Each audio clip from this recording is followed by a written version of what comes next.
แต่ว่าเฮาไปเห็นแล้วของเฮาแต่ว่าเขาบ่ให้เฮาหลังจากที่ว่าทั้งบ่คำรอตั้งแต่วันที่12แล้วพอได้ยินทั้งเสียงเพิ่นว่ามีพนักงานเพิ่นโทรว่าให้เอาของลงสาขาใดนะทำคำกับรถถ่ายสาขานั้นโทรมาบอกแม่พอสาขานั้นโทรมาบอกก็อุ่นใจดีใจพี่น้องเลยว่าของเฮาว่าขากลับมานี่สิแก่ของมาเลยว่าซั่นปัดพอมาถามพัดว่าฮู้ทั้งฮู้ในว่าของเจ้าแต่ว่าข่อยบ่สามารถเอาให้เจ้าได้นะไปที่ให้เจ้าไปหาเอาใบอันอย่างไรพัสดุนะ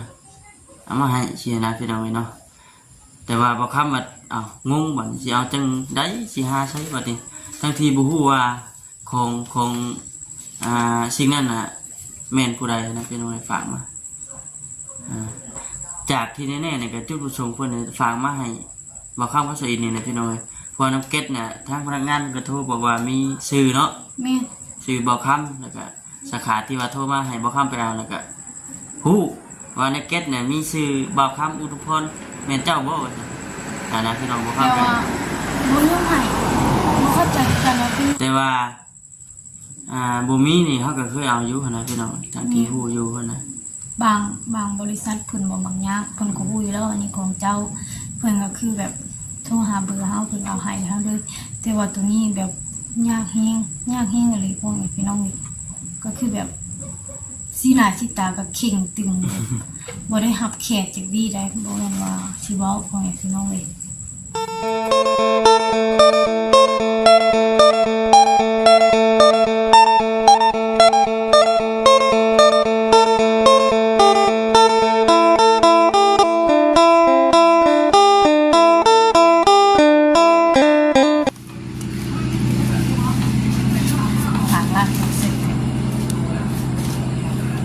กลางคืนมันเป็นอันนี้เลยลาวกันเลยแท้บัดนี้นั่งเย็นย้อนพี่น้องเนาะนั่งเย็นอยู่หน้าห้างช่วงยามแรงๆมาซั่นเนาะกินข้าวแรงแล้วพากันนั่งพักผ่อนก่อนจังสิหาอาบน้ำอาบในได้จังสินอนพักผ่อนตื่นเช้าไปหาทางไปมันเอาพี่น้องเนาะพอเรียนกาทักทายสบายดีเด้อพี่น้องเด้อน้องทักทายสบายดีพ่อแม่พี่น้อง FC กันเบิดสุขคนพี่น้องเอ้ยโดยทักทายสบายดีเด้อพ่อแม่พี่น้องเนาะมาพบมาพอกับเซาอินแล้วก็บ่าวคำพี่น้องเนาะมื้อนี้ก็คือว่าแหละมานั่งอบรมกันก่อนสิพากันเข้าไปรับไปนอนก่อนสิพากันไปอาบน้ำได้นะไปเจาะเอาบ่น้ำเย็น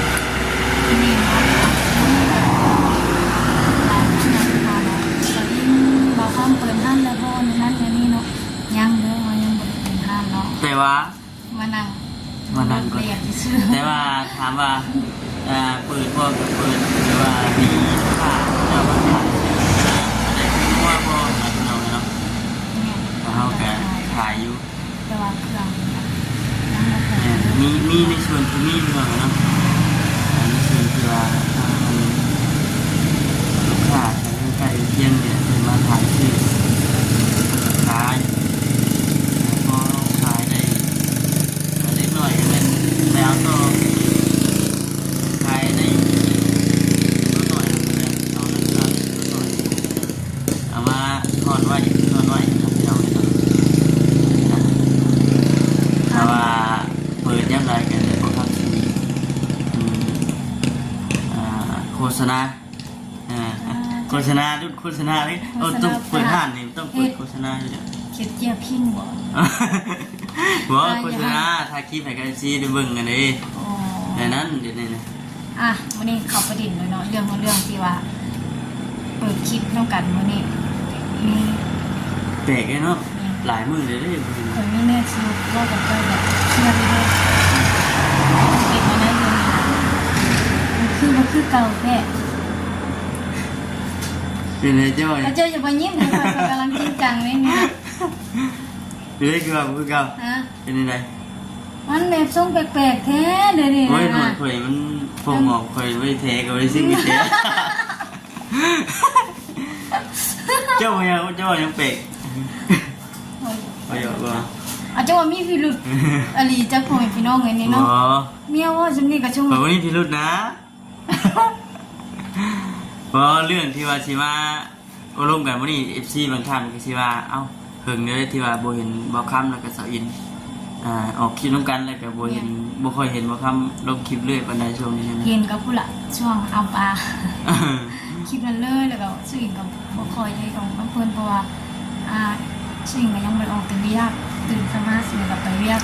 คุณละกาว่าซุ่มสิเปิดห้างเนาะ ห้ามเขาว่าแล้วสิ่งที่สิได้ออกเวียกลาเวียกเนาะแต่ว่าช่วงนี้ก็คือแบบยังไปเวียกอยู่ตอน3 6 โมงสิ่งก็ไปเวียกแล้วน้องเลยก็คือแบบ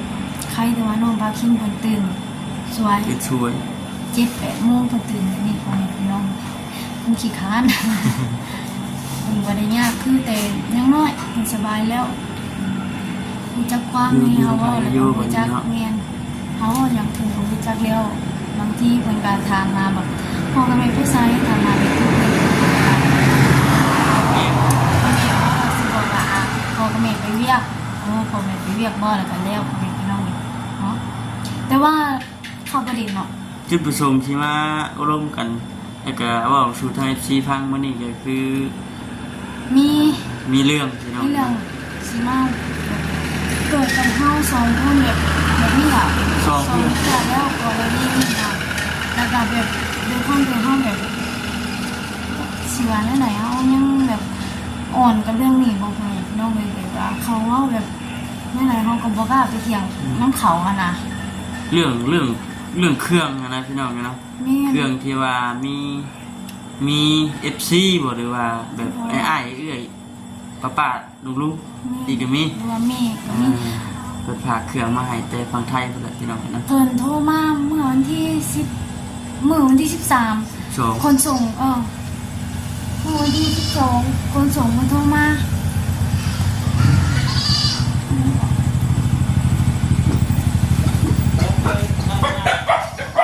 ฮะนี่เข้าดีว่าเนี่ย นี่ไป ไต่คันเลยไต่คันนองบอกเราเป็นคันนองลูกที่จะได้บอกเรา เดี๋ยวเจ้าของครับ อันนี้ขายไป ต้องใช้สิต้อง ฮอนคนส่งมันโทรมาเนาะมันโทรมาเมื่อวันที่12มือสงกรานต์เลย หลังของการ มือสงกรานต์ เดี๋ยวมอนแสงไฟลงก่อนแบตสิเบิดเด้อพี่น้อง มือสงกรานต์ถึงกับโทรมาว่าโทรมาทำนองว่าคือว่ามีเครื่องฝากมาให้บอกคำเด้อเพิ่นว่าสิให้ส่งสาขาใดสิ่งก็ลืมแบบพูดอยู่แล้วว่าสาขานี้มันยากสิ่งก็ ลง คือแบ เว้า บ บ่ เมียนลงว่าออกมาส่งสาขาเก่าเด้อบนนั้นมันนี่เด้อโอ้ เฮาสิบ่เอ่ยชื่อสถานเนาะแต่ว่าคนนี่ถือว่ามักนิยมใช้อยู่พี่น้อง หมดยุ่งอยู่ไหนนะหายไปไหน ตัดเติมเรื่องอยู่ในจำนวนเย แล้ว อะ อีกอย่างสิ่งก็เลยแบบลงว่าแล้วพอตื่นขึ้นมาคิดส่วนลงมือเลย แล้วพอหลังจากนั้นช่วงนี้คนส่งเพิ่นสิปิดทุกสาขาแม่นบ่หลังส่งสงกรานต์ปีใหม่จนฮอดวันที่16 17 18 วันที่18ฮอดแล้วทางสาขาปลายทางปลายทางฮอดแล้ว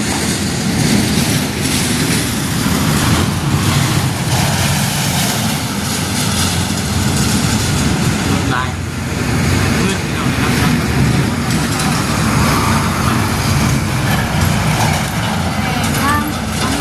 มันฮอดปลายทางแหละก่อนเฮา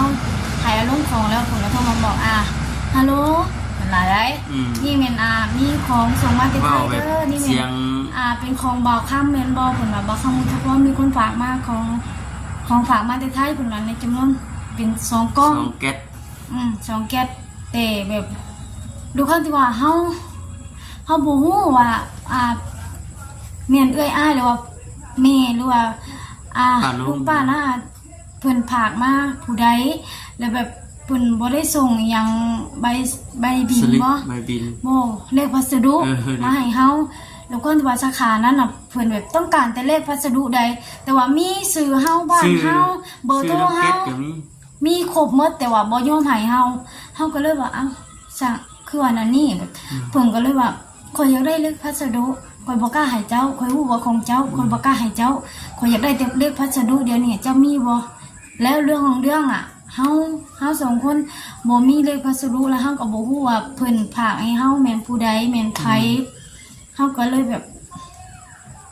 คือแบบ บ่ฮู้ว่าสิเอามาจังไสบ่ฮู้ว่าสิเอามาจัง สิไปเถียงเอาเขาก็ยืนยันคำเดิมแบบข่อยอยากได้ใบสลิปของเจ้าเขาเจ้าได้เอาใบสลิปมายืนให้ข่อยก็สิให้เครื่องเจ้า แต่ว่าของเฮาเห็นเหมือนแม่นบ่ชื่อเฮาบ้านเฮาเบอร์เฮาคำบ่แม่นของเฮาก็สิบ่เอาเฮาเถียงเฮาเว้ากับเพิ่นน่ะบ่เกินว่าเถียงดอกพ่อแม่พี่น้องก็เว้าแบบอธิบายให้เพิ่นฟังแต่เพิ่นว่าข่อยฮู้ว่าของเจ้าแต่ข่อยบ่กล้าให้เจ้าเพิ่นน่ะความหมายมันเป็นอะไรพ่อแม่พี่น้องของเฮาเบอร์เฮาโทรให้เฮาไปเอาของแต่ว่าอยากได้แต่ใบเลขพัสดุเครื่องแล้วเฮาก็แบบตอนนี้มันผ่านมาได้ประมาณทิศปลายแล้วพ่อแม่พี่น้อง เรียกซองเลยล่ะ มันเข้า2ทิศแล้วเฮาอยากเฮาบ่ฮู้เลยว่าของที่เพิ่นฝากมาให้เฮาตีกลับเมื่อหาเพิ่นหรือว่าบ่ฮู้ว่าแม่หรือว่าตีกล้ามให้เพิ่นหรือว่าบ่ได้ตีหรือว่าเขาเอาไปอันนี้เฮาบ่รู้เลยเฮาไปเถียงเอา2มื้อเต็มๆสิไปเว้าก็บ่ได้เฮ็ดอะไรก็บ่ได้ก็คือแบบก็เสียความรู้สึกแฮงแล้วก็เข้าใจผู้เพิ่นพาให้เพราะว่าบางทีเพิ่นอยากมาเซอร์ไพรส์เฮาหรือใดๆเฮาก็แบบเสียใจแฮงสิ่งก็ว่ากับบางครั้งมาต้องคิดเนาะใด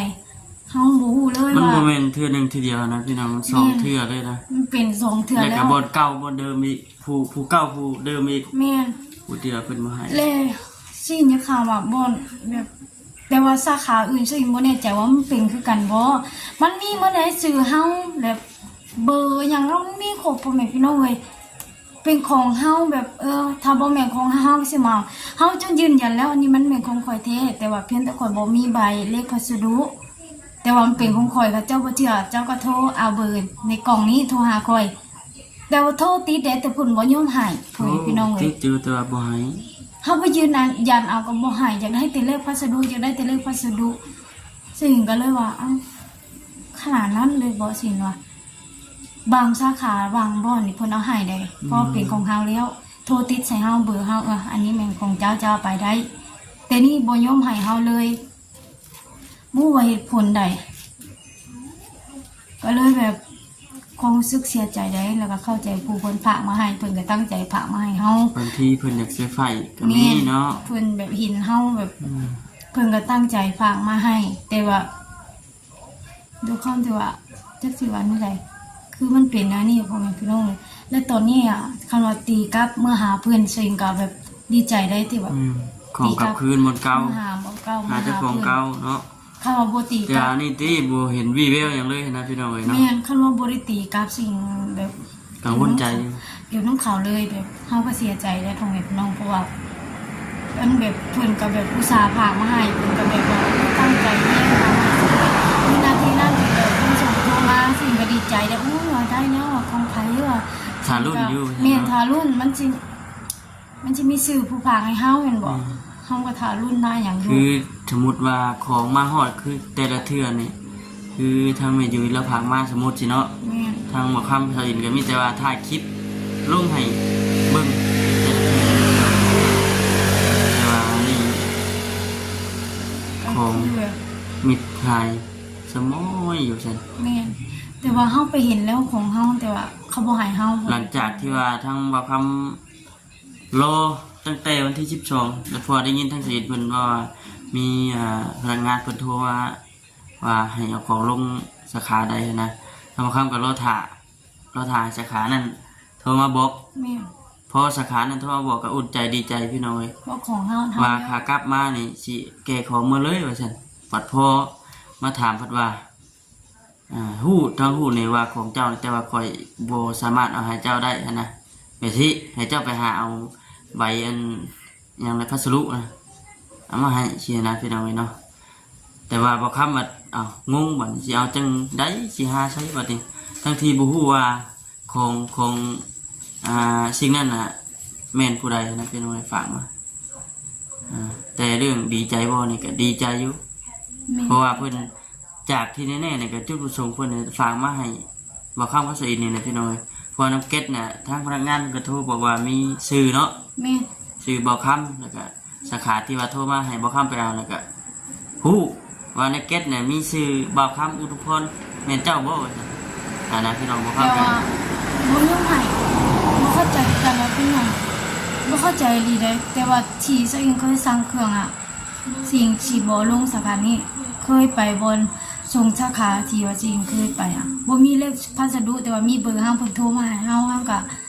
ยืนยันแล้วเพิ่นว่าอ่ะอันนี้ของเจ้าเฮาก็เอาได้เลยบ่ถึงกับแบบนี้แต่ข้อยอยากได้แต่เลขพัสดุข้อยอยากได้แต่เลขพัสดุเครื่องข้อยอยากเบิ่งแต่ตัวนี้ แต่ว่าทั้งที่มีข้อมูลเฮาเปิดเลยแบบเบอร์โทรชื่อหยังบ้านหยังมีครบแต่ว่าบ่ยอมให้เฮาในกรณีมันคือหยังเนาะไผฮู้ก็คอมเมนต์บอกนี่เด้อเนาะ ถามว่าเรื่องเอาเครื่องมีพัสดุกับบ่มีนี่ฮู้อยู่ที่พี่น้องเลยเนาะถ้าว่ามีพัสดุนี่เด็กพัสดุนี่มันสิง่ายเนาะเรื่องเอาแต่ว่าบ่มีนี่เฮาก็เคยเอาอยู่หั่นน่ะพี่น้องจังที่ฮู้อยู่หั่นน่ะ บางบริษัทเพิ่นบ่มักยากเพิ่นก็ฮู้อยู่แล้วอันนี้ของเจ้าเพิ่นก็คือแบบโทรหาเบอร์เฮาเพิ่นเอาให้เฮาเลยแต่ว่าตัวนี้แบบยากแฮงอีหลีพวกนี้พี่น้องนี่ก็คือแบบสีหน้าสีตาก็เข่งตึงเลยบ่ได้รับแขกจากดีได้บ่แม่นว่าสิเว้าพวกนี้พี่น้องนี่สิ เดี๋ แบ ยว บ จังตอนนี้เฮาป้าดูแล ป้าก็แบบคันมันแบบของเพิ่นตีกลับไปหาเจ้าของจริงก็ดีใจ แต่ว่าถ้าของมันบ่ได้ตีกลับคือแบบเขาเอาไปเลยเซ็งก็แบบเสียใจและย่านเนาะบางทีเพิ่นคิดว่าทางบักซออินแล้วก็บ่ค้ำเพิ่นอาจสิได้รับของแล้วคือเงียบแท้เนาะ คือมีคือเหงา คือ แน่ บ่ได้ ติ เห็นอัดคลิปคือบ่ได้เห็นหยังเนาะคือแบบบ่ฮู้ความแท้แบบนี้บ่ความจริงแล้วบ่แม่นเด้อพ่อแม่พี่น้องเนาะบ่แม่นซะอินก็บ่ค้ำคือแบบเห็นแต่กล้องก็คือแบบบ่ได้แบบเขาบ่ให้เอามาเลยพ่อแม่พี่น้องเลยก็เลยแบบอยากมาแจ้งเนาะพ่อแม่พี่น้องหรือว่า FC ลุงป้าน้าอาทั้งหลายทั่วแม่ ให้ฮอดให้ถึงผู้ที่ว่าฝากเครื่องฝากของมาเนาะ มี กันว่า เนาะ ได้เห็นคลิปนี้นะพี่น้องเนาะ เพราะว่าก็ย่านเพิ่นเสียใจย่านเพิ่นเสียความรู้สึกว่าทางน้องๆได้แล้วลูกๆได้แล้วแบบคือบ่เห็น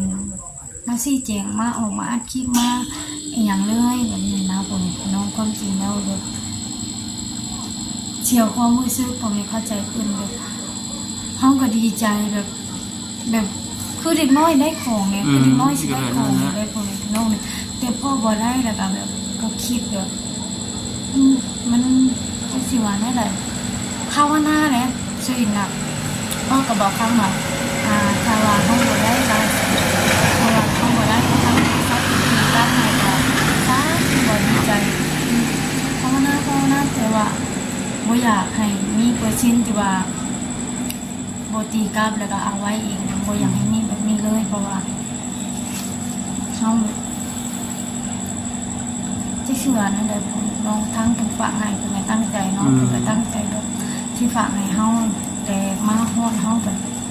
ของมาฮอดบ้านเฮาแต่ว่าเฮาเอามาบ่ได้ไปเสียนะ ทั้งที่ฮู้อยู่ติ ทั้งที่ฮู้ว่าเป็นของเฮาเฮาก็ฮู้ว่าเป็นของเฮาคันบ่แม่นของเฮา เพิ่นก็แนมเห็นอยู่เลยพี่น้องบางทีก็แนมเห็นซื้อในเก็ตอยู่แต่ว่าคือทางบ่คำกับสิมลามานะพี่น้องบ่สามารถสิเอาเมื่อได้ แล้วก็เฮาก็จังสิเถียงกับเขาเฮาก็บ่เรียกเขาเพราะว่าหยังเพราะว่าเขาว่าเขาอยากได้เลขพัสดุถ้าเป็นของเจ้าแท้เจ้าคือบ่มีเลขพัสดุแบบนี้นะ เอายังบ่เป็นเด้อ มีแต่ว่าโทรหาเฮาเด้โทรหาเฮาให้เฮาไปเอาเครื่องโทรให้เฮาไปรับเครื่องแต่ว่าบ่ยอมให้เฮากล่องนั้นก็มีชื่อเฮาแต่ว่าเป็นบ่ยอมให้เฮาอยากได้แต่เลขพัสดุก็คือแบบโอ้ยว่า เป็นจังได๋พี่น้องติ นี่มันยากเท่าใดพวกนี้พี่น้องเลย เริ่มมืดเข้าเลยนี่พี่น้องเบิดเด้อ 5%เว้าหลายเนาะยาวจังได๋ โอ้ยน้องมาคำว่าเนาะคำว่าเครื่องที่กับม่วนถูกคนถามมาให้แล้วก็ตีก็บอกคำติดใจเนาะแล้วก็อยากเป็นทหาร แม่ เดี เป็ ย น วกัน ปกติก็เป็นใจเฮา แต่ละถ้าว่ามี